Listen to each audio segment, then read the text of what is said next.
Hello, my name is Justin Foster, and I'm the music director at the Greenbush Reformed Church of East Greenbush, New York. Thank you for joining me for this concert to remember. This is a very different Memorial Day weekend. There are no floats, or marching bands, or choirs, or even neighborhood barbecues. There are some parades for those serving as essential workers, including first responders, healthcare workers, and civil servants, as well as some parades to mark milestones like graduations, birthdays, and returns home from medical treatments. But these are different, and this year we mark and mourn for different reasons as well. Originally instituted at the conclusion of the Civil War, Memorial Day, or Decoration Day as it was known then, has shifted over time from honoring those who died in battle to those whom we miss from our daily lives, whether they be family, friends, mentors, or those who we do not know, like the unknown soldier. Despite things being different, today's program exists to provide our community with a space to grieve, to commemorate, and to remember. The program contains works by American composers, including some who are not only local, but very much alive, and base their works on area commissions or their experiences. At Greenbush Reformed Church, we are fortunate to have a newly installed organ built by the Allen Organ Company of Macungie, Pennsylvania. This organ was intended to serve the community at large, though I assure you a virtual recital during the height of a pandemic was not part of the consideration or original plan. I hope that you enjoy this program and welcome you to reflect on the impact of those you have known and lost, and those you never had the opportunity to know, as you give thanks for their sacrifice, dedication, and bravery, both then and now.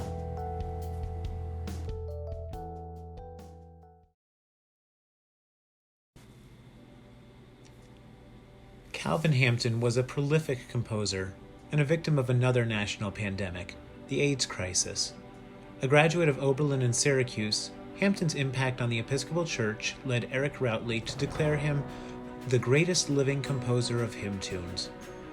Hampton eventually left church work, which included serving as organist at Calvary Episcopal Church in Manhattan, to focus on composition and consult on several notable organ projects throughout the United States. Music for a Solemn Occasion is very much an orchestral piece, with a question and answer dialogue, as if to ask, who are we mourning, or what are we commemorating, while giving reassurance and due respect to those not among the listeners. You will notice several of the color reeds on the instrument at Greenbush Reformed Church lead this discussion, most notably the French horn, the crumhorn, and the tuba sonora.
Robert J. Powell has served as an organist and choir master in New York, New Hampshire, Mississippi, and South Carolina, and was commissioned by local American Guild of Organists member David Friedenberg to compose an American tribute.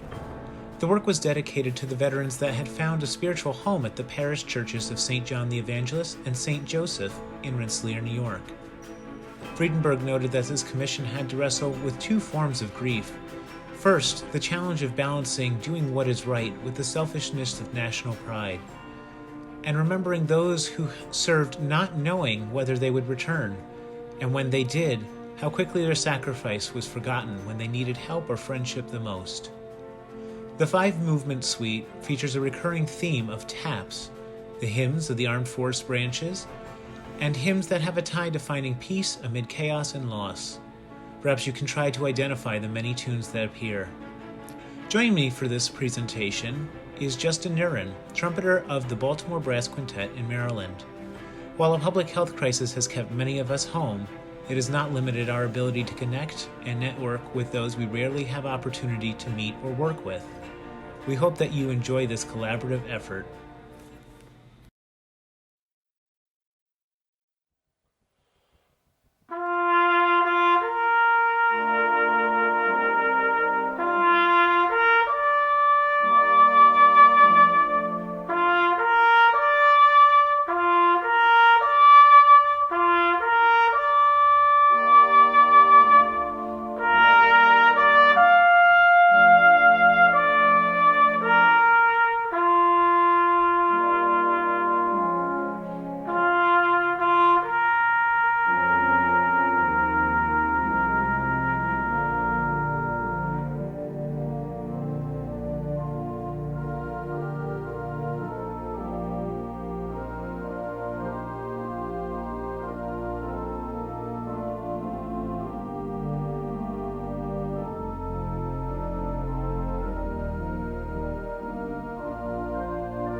A native and current resident of California, Dr. Angela Kraft-Cross works not only as a recitalist and music educator, but as an ophthalmologist in the San Francisco Bay Area.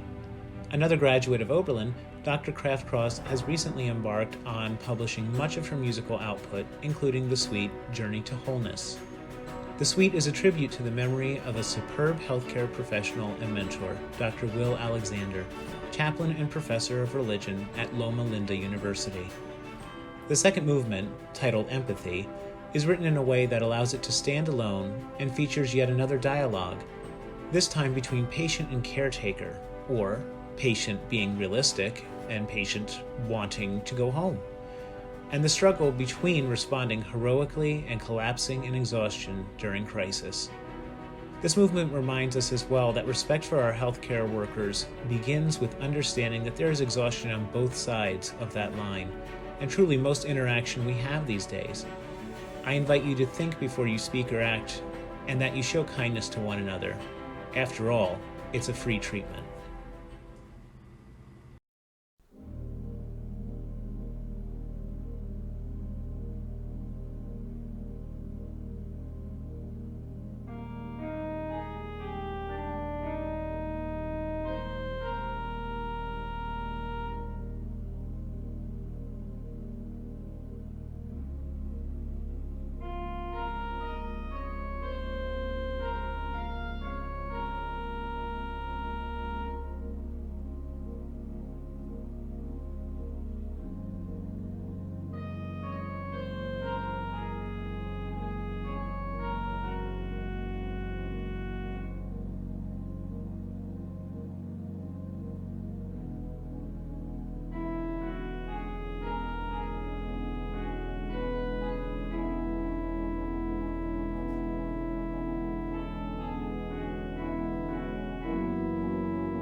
Concluding our program today is a piece titled Remembrance, composed by Idika Prince for the 75th anniversary of the ending of World War II. Idika is a local composer living in West Sand Lake, although she was born in the Netherlands in 1937. The composition is dedicated to all Dutch and German children who, like herself, lived through the horrors of the Second World War, and it recalls her separation from both her family and the hardships that she endured as a young girl. Several of the musical elements are worthy of note, including that the opening theme is one of Idika's original hymn tunes, Ute, named in memory of a close German friend. Additionally, you'll notice the strains of the Dutch national anthem, or Wilhelmus, which also appears early in the work. As the music grows more dissonant, a noisy pedal drone duplicates the sound of approaching bombers. This is followed by a somber passage depicting the war's desolation, but the tide of the war begins to turn. A song of celebration, Lang zullen ze leven, is heard, and steeple bells are rung. The work ends in a triumphant outburst of praise.